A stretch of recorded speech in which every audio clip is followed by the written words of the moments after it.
Bem-vindo de volta ao nosso estudo do Apocalipse aqui no canal O Outro Rodrigo Silva. Hoje a gente vai mergulhar no capítulo 6, mas de um jeito um pouco diferente. Antes de abrir selo por selo, vamos dar um passo atrás para ter uma visão panorâmica, para entender o quadro geral. E aí, vamos continuar o nosso estudo do livro do Apocalipse? Vamos, com tudo!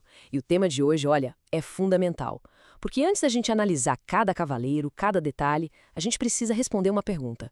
Qual é a grande ideia por trás de Apocalipse 6? O que João realmente queria nos mostrar com essa visão? Pois é.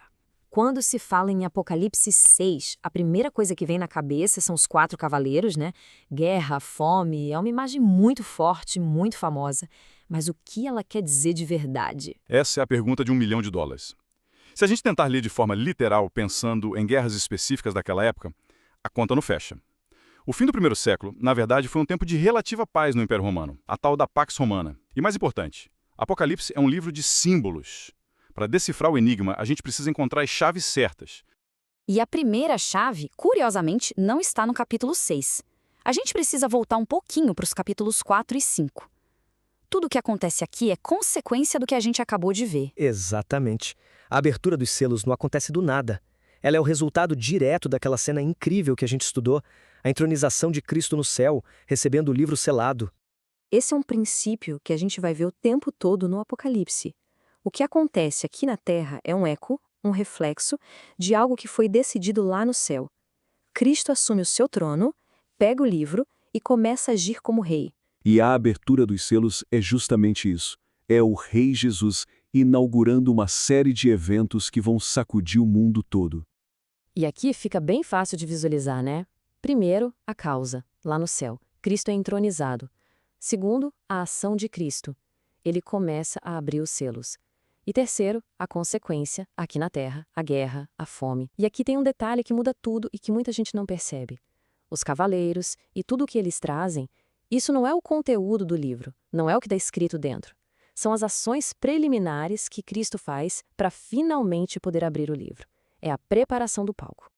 Ok, então a primeira chave é o que acontece no céu. Mas e os símbolos? De onde João tirou a ideia de um cavalo vermelho? Uma balança para medir comida? Para isso, a gente precisa da segunda chave, que está lá no Antigo Testamento. Perfeito. João não está inventando moda. Ele está usando uma linguagem que era super conhecida para o pessoal daquela época. A linguagem das maldições da aliança. Esse nome, Maldições da Aliança, pode soar um pouco pesado, né? Mas a ideia que a gente vê em livros como Levítico e Deuteronômio era bem simples. Eram as consequências que Deus já tinha avisado que aconteceriam se o povo quebrasse a aliança com ele. E o objetivo não era destruir por destruir, sabe? Eram juízos para corrigir, para chamar o povo de volta para o caminho certo, para um arrependimento. E os 4 grandes juízos eram sempre esses: a espada, a fome, a peste e os animais selvagens. E essa tabela aqui deixa a conexão super clara. A espada, lá do Antigo Testamento, vira a guerra do cavalo vermelho. A fome vira o cavalo preto com a balança. E a peste e as feras se juntam no cavalo amarelado, a morte. A ligação é direta. Para quem lia o Apocalipse no primeiro século, isso era óbvio. Eles batiam o olho e pensavam: ah, entendi. João está falando da linguagem do juízo de Deus, das consequências de quebrar a aliança. Certo, já temos 2 chaves importantíssimas, o contexto celestial e a linguagem do Antigo Testamento. Mas tem uma terceira chave que talvez seja a mais impressionante de todas, e ela vem da boca do próprio Jesus. Exatamente. A estrutura do capítulo 6 não é aleatória. João está, na verdade, seguindo um roteiro que o próprio Cristo já tinha revelado no seu grande sermão profético, o famoso Sermão de Mateus 24. É incrível perceber isso. João não está criando uma profecia nova, mas sim aprofundando e ilustrando aquilo que Jesus já tinha ensinado. Isso mostra uma harmonia fantástica na Bíblia. E quando a gente coloca um do lado do outro, fica ainda mais claro. Olha só essa comparação. A sequência é a mesma. Começa com a pregação do evangelho, depois vem as guerras e a fome, em seguida a perseguição aos cristãos. Daí os sinais nos céus e tudo termina com o anúncio da segunda volta de Jesus. Gente, a ordem dos temas é praticamente a mesma. Isso é uma prova muito forte de que os selos não falam de um evento pontual, mas de toda a era cristã, desde o começo até o fim. Então, quando a gente junta tudo, as 3 chaves, o que acontece no céu, a linguagem do Antigo Testamento e o roteiro do próprio Jesus, a imagem finalmente fica nítida. Exato. Agora a gente entende o propósito real dos selos. Não é só sobre destruição e caos. Eles descrevem a jornada do povo de Deus ao longo da história, um período de luta sim, mas um processo de vencer, de superação até a vitória definitiva de Cristo.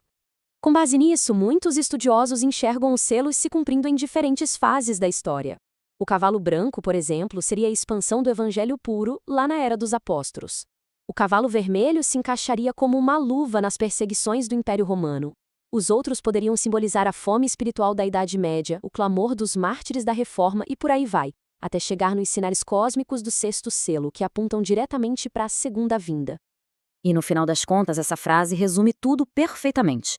Os selos não são uma catástrofe aleatória e sem controle. Muito pelo contrário, eles são ferramentas nas mãos de Cristo, ferramentas que ele usa para um propósito duplo. Por um lado, purificar e fortalecer a sua igreja em meias dificuldades, e por outro, continuar expandindo o seu reino, mesmo com toda a oposição do mundo. Bom, essa foi a nossa visão geral, o nosso mapa para entender o capítulo 6. Mas essa jornada está apenas no começo. Isso mesmo! Agora que a gente já tem o mapa, no nosso próximo encontro vamos começar a explorar o território selo por selo, começando com o misterioso Cavaleiro do Cavalo Branco. Quem é ele, afinal? Então a gente espera você no próximo estudo desta série. Não perca!